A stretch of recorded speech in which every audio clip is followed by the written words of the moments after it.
Cette courte vidéo a pour enjeu de présenter un autre module de la section clinique d'Aix-Marseille dans sa session 2024.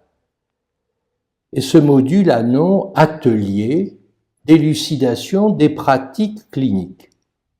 C'est-à-dire qu'il est demandé aux participants, s'ils le souhaitent, d'amener un cas de leur pratique clinique qui leur fait difficulté, ou pour lequel ils veulent éclaircir leur pratique ou les références qui sont les leurs dans leur pratique.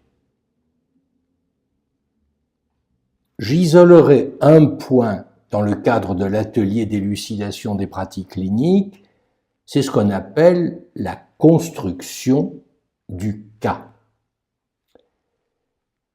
Le clinicien, même expérimenté, est toujours jugé sur sa pratique. Qu'est-ce qu'il fait? Comment le fait-il? Il a beau savoir manier les concepts ou déplier ses références, parfois sophistiquées, la clinique est son heure de vérité. Ce module a une double orientation.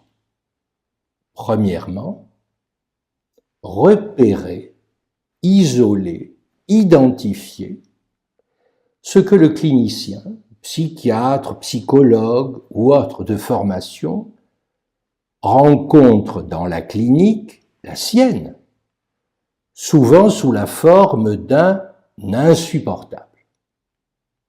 Un réel surgit avec ses effets d'angoisse. Le cas suivi n'entre pas dans les cases de la nosographie et donc interroge la pertinence du savoir. L'effet thérapeutique escompté, visé, espéré n'est vraiment pas au rendez-vous. Le risque de passage à l'acte, par exemple, augmente avec la prise en charge. Le transfert devient envahissant ou, à contrario, semble faire défaut. Je pourrais multiplier la liste de ces difficultés qui sont autant de rencontres avec un réel. Cela peut se dire ainsi, le clinicien, expérimenté ou pas, jeune ou pas, est démuni, ne sait plus comment faire. Il perd ses repères, comme l'on dit, son savoir et son savoir-y-faire, pratique, clinique. Deuxièmement, construire le cas. Le terme construire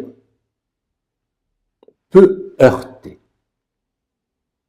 Il peut même faire, pour certains, effet de repoussoir.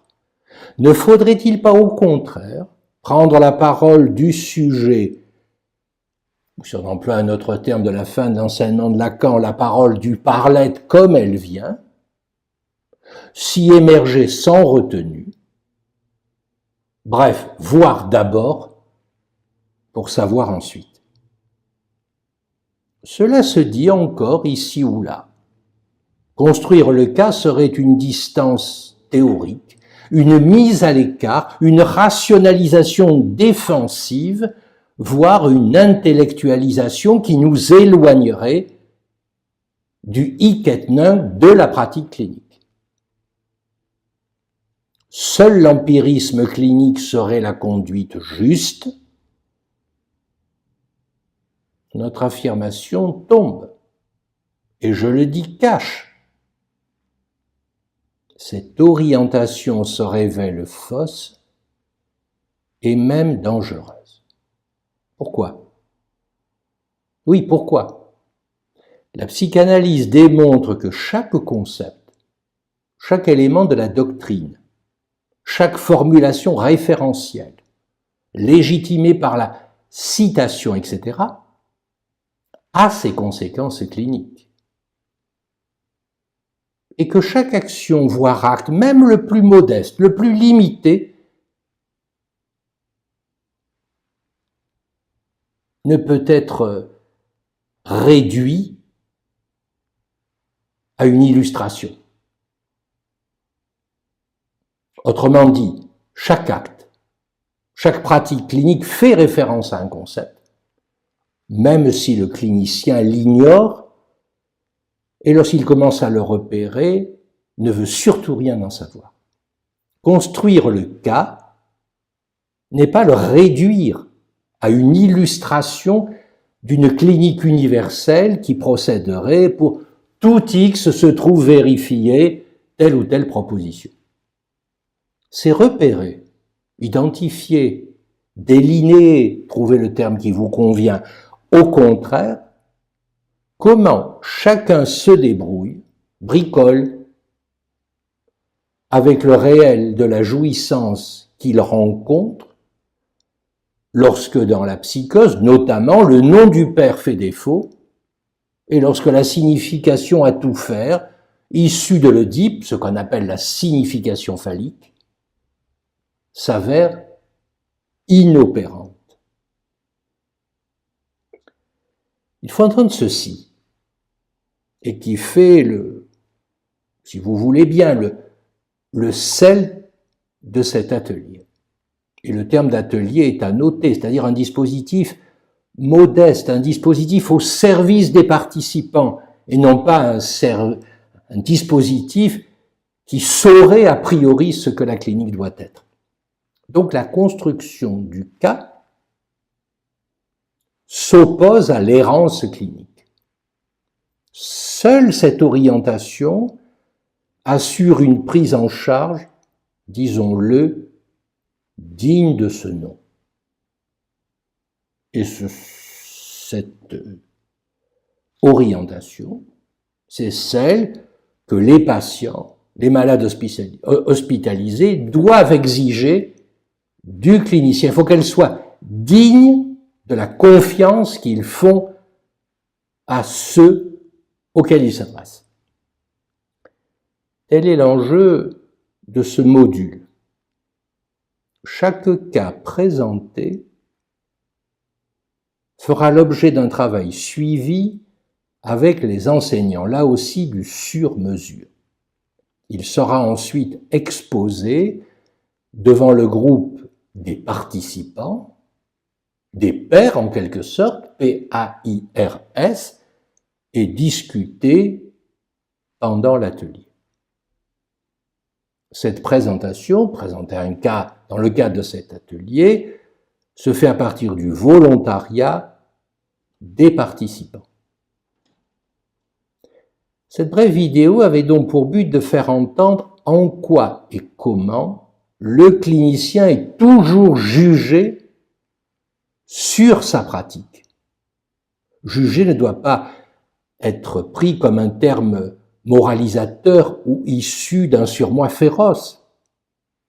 Être jugé, c'est rapporter sa pratique à ses enjeux, à ses coordonnées d'orientation, à ses effets thérapeutiques et au-delà du thérapeutique, etc.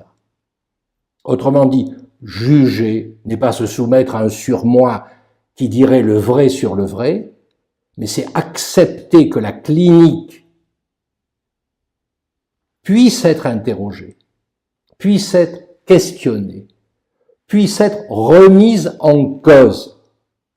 Freud allait jusqu'à dire qu'il faudrait traiter dans la psychanalyse, ou dans une clinique orientée par la psychanalyse, chaque cas comme s'il était le premier. Non seulement le premier, mais l'unique. Réinventer en quelque sorte la psychanalyse à partir de chaque cas. Vous connaissez probablement ces formulations de Freud, elles sont bien sûr extrêmes, mais juste dans leur orientation, c'est-à-dire ne pas s'endormir. Je précise, la section clinique n'a pas vocation à former des analystes.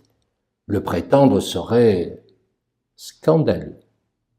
On forme des psychologues à l'université, on forme des psychiatres à la faculté de médecine, etc.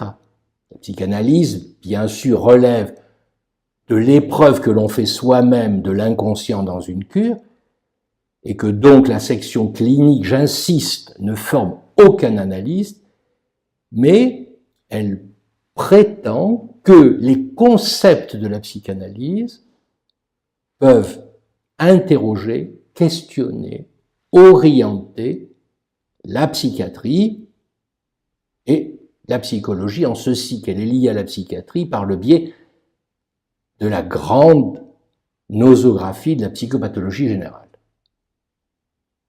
Donc, en quoi les concepts analytiques sont des outils à manier comme orientation. C'est pas pour autant qu'on fait de la psychanalyse, n'est pas pour autant qu'on est psychanalyste, mais c'est une clinique psychiatrique ou de psychologie clinique, disons-le, éclairée par la psychanalyse, par l'orientation de Freud et l'orientation de Lacan.